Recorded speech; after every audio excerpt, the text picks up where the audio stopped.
I'm Ashton Addison from Event Chain for Investmentpitch Media and FinTech News Network. And today on Blockchain Interviews, we have Graeme Moore, the head of tokenization at Polymath. Graeme, thanks so much for being on the show. It's a pleasure to see you again and to have you on the show today. Thanks, Ashton. It's good to see you too. I haven't seen you in maybe at least a few weeks, which in blockchain terms is a few years. So good to see you again. Totally, and the industry is still moving very fast. Polymath has a lot of updates since our last interview. It's been quite longer than a few weeks. I'm excited to learn about what you guys are now working on. If you could give a little introduction to what is Polymath and then what is the Polymesh network that you guys are now working on. Yeah, so Polymath makes it easy to create and manage security tokens. So if anybody's not familiar with what is a security token is a financial security on a blockchain. So something like a stock, a bond, a revenue share agreement, a derivative, a piece of real estate. That's what a security token is. And so we make it easy to create and then manage those on an ongoing basis, especially in terms of regulatory compliance. So that was kind of one of the big things that we were focused on early on is, okay, cool. We have this awesome thing called blockchain technology on it. Let's see if we can create financial securities on it. And so there were a few people that kind of started talking about this early on, Polymath included. And we went, okay, wow, there's really nothing with this blockchain tech that allows somebody to do this in a regulatory compliant way.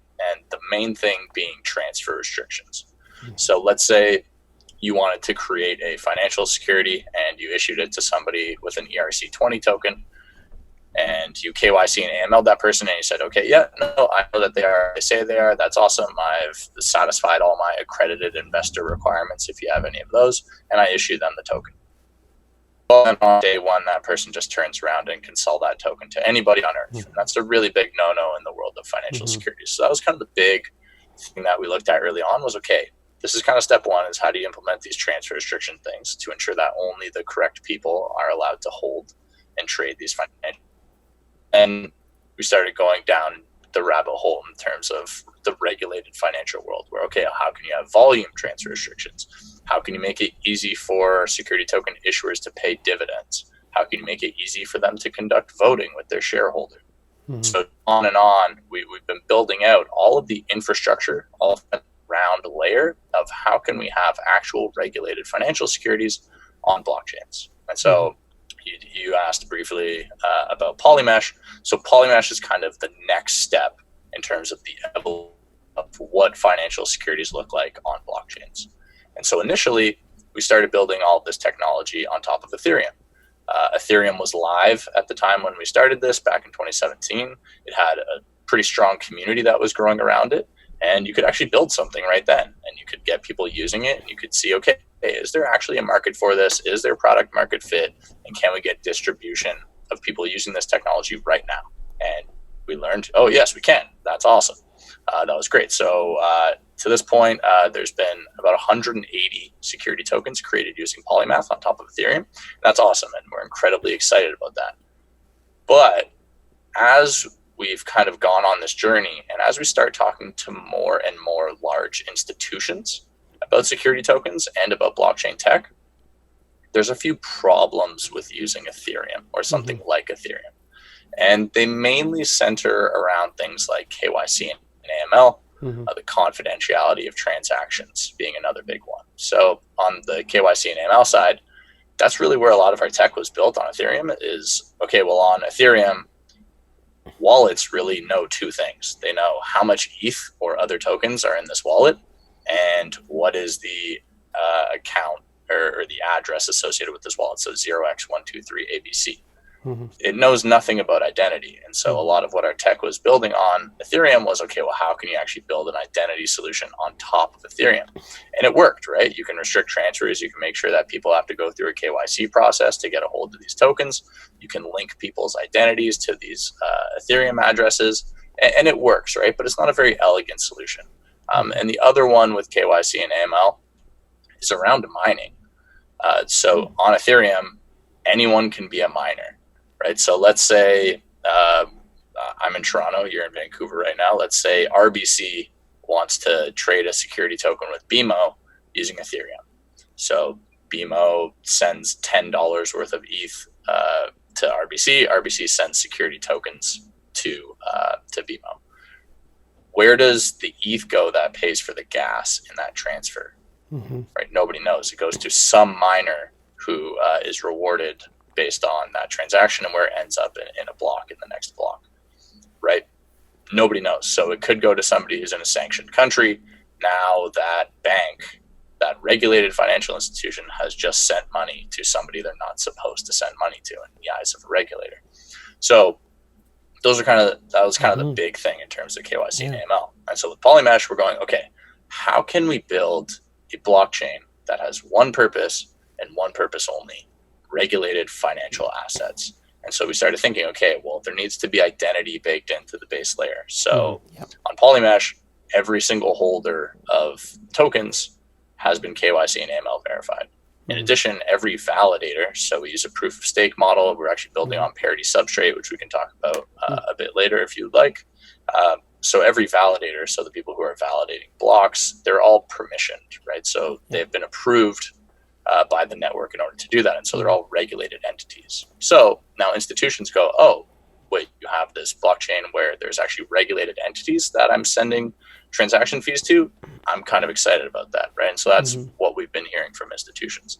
There's a few other reasons as well that we can definitely get into, but I feel like that was probably like a 20-minute answer for a very short question. So intro. I'll let you kind of steer the convo wherever you want to go. That was awesome. No, that builds a great foundation for an understanding for a lot of people that are in the traditional finance industry that are, trying to get involved with the intricacies of blockchain and securities and security tokens, which is, eventually many people foresee possibly everything in the stock market being tokenized under security.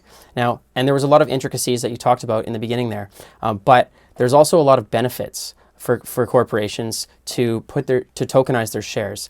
And could you talk a little bit about why companies should tokenize and how does it benefit them? Yeah, I look at it with kind of three big things that sort of enable these two other things. So big three things for why we're really making the capital markets system more efficient, right? So there's now a fully digital tech stack and a lot more efficient, especially when you look at the world of private securities, which today can still exist as a literal piece of paper somewhere. So we're making it much more efficient in order to create a security and then manage that security. It's a lot more automated. So now the fact that you have the security token thing that it lives on a blockchain, you can do things like program it. So you can have if-then statements get executed. So that's very exciting in terms of something that you couldn't do before. And the other one is transparency. And that's partially on the side of the regulator, right? So the regulator today, especially in the private securities market, they really only get visibility into the market after something goes wrong.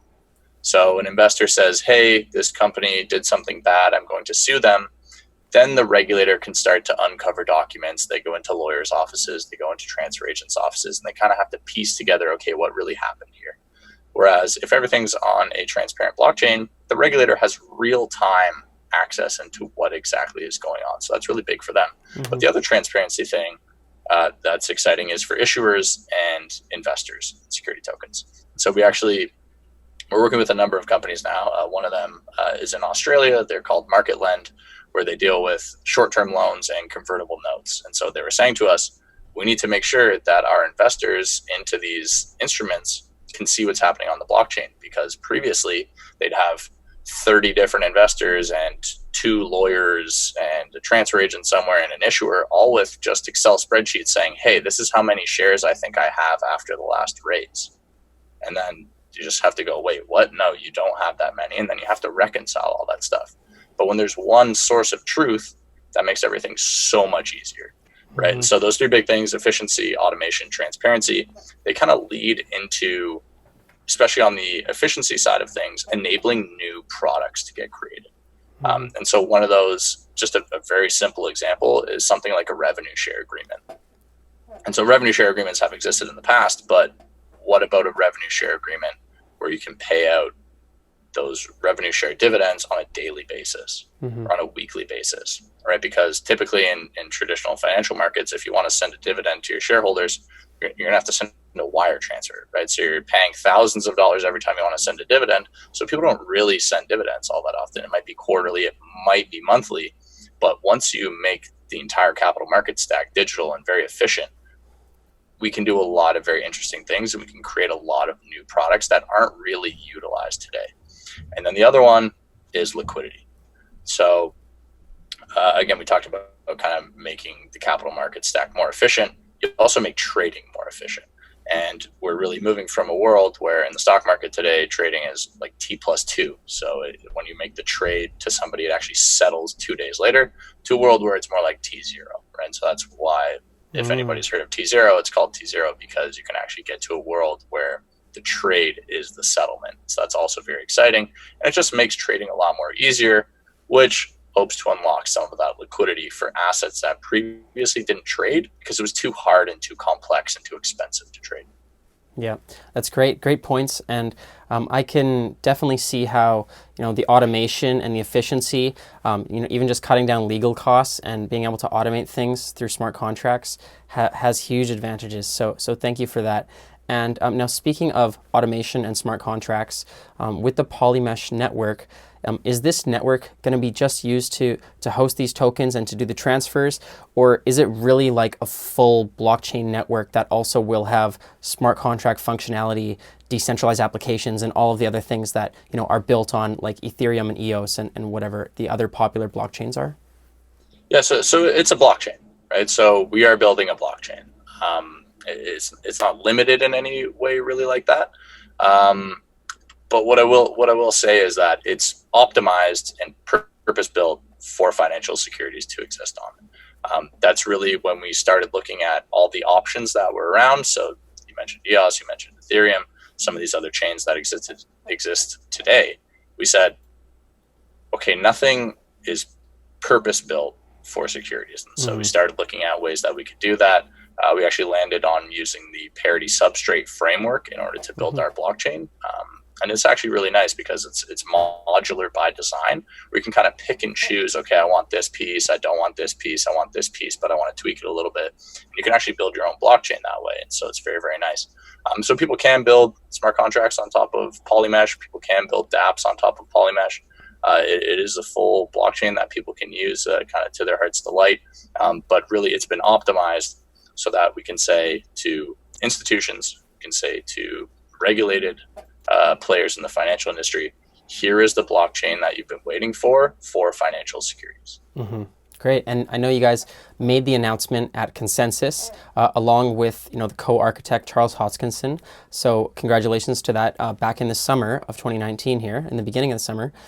What is the timeline for like a mainnet launch, businesses, getting on, and can they use it right now, or do we have to wait for a mainnet launch? Can you give some time frame around it? For sure. So as far as Polymesh going live, we're looking at testnet for Q2 of 2020 and then mainnet for Q4 of 2020. So I'm actually today we're going back and forth a lot on stuff that's going on in the white paper. So white paper is hopefully coming out in January before the testnet launch. And so we're really excited about that, so people can actually dig in to see, okay, how were you guys thinking about identity? How were you guys thinking about confidentiality of transactions? How are you guys thinking about consensus? And so we're really excited to kind of show that to the community and say, hey, what do you guys think of Polymesh and how we built it? So those are kind of the main timelines that we're looking at right now. That's great. And leading up to that, what are you guys looking for in terms of expanding? Do you need more developers? Do you need more team members or more testers or more strategic partnerships? Everyone needs more developers. I kind of want to do the Steve Ballmer developers, right? Yeah, so right now Polymath is a team of 35.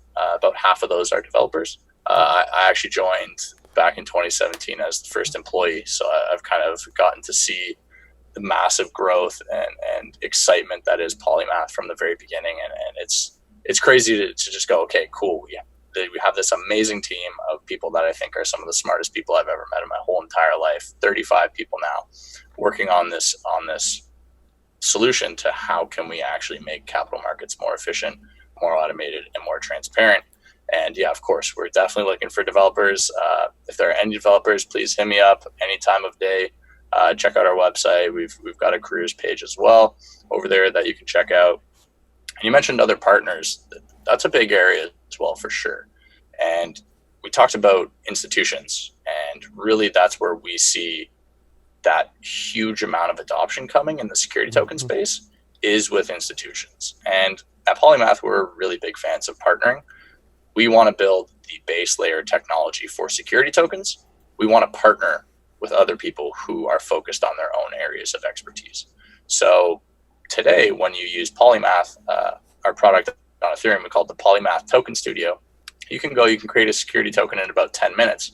Part of that process is going into the Polymath service provider marketplace, where we say, hey, security token issuer, do you have a KYC provider you're using? No? Check out these 10 that are here right now that work with security tokens. Do you have a lawyer who's helping you draft your documents? No? Check out these 10 that we have here in the service provider marketplace. Do you have a broker dealer who's helping you fundraise? No? Check out these options that we have here. And so we love the idea of partnership and specialization, where we're not coming into the security token space and saying, hey, we're great at building technology as far as blockchains and security tokens go. We're also great at fundraising, right? We're also great at doing KYC and checking out passports and making sure that they're valid and not fabricated, right? And so we've been building this ecosystem over the last 2 years. We've got over 45 partners now from a number of different jurisdictions. And that's definitely still a huge focus of ours going forward, is how can we get more and more institutions excited about security tokens? And now specifically, how can we get them excited about security tokens on Polymesh? Awesome. Well, thank you so much for your time, Graeme. That's all the time that we have today, but I will leave those links for the developers and the Polymath information in the description box below. And let's follow up in the near future as you guys work towards the mainnet. Definitely. Thanks, Ashton.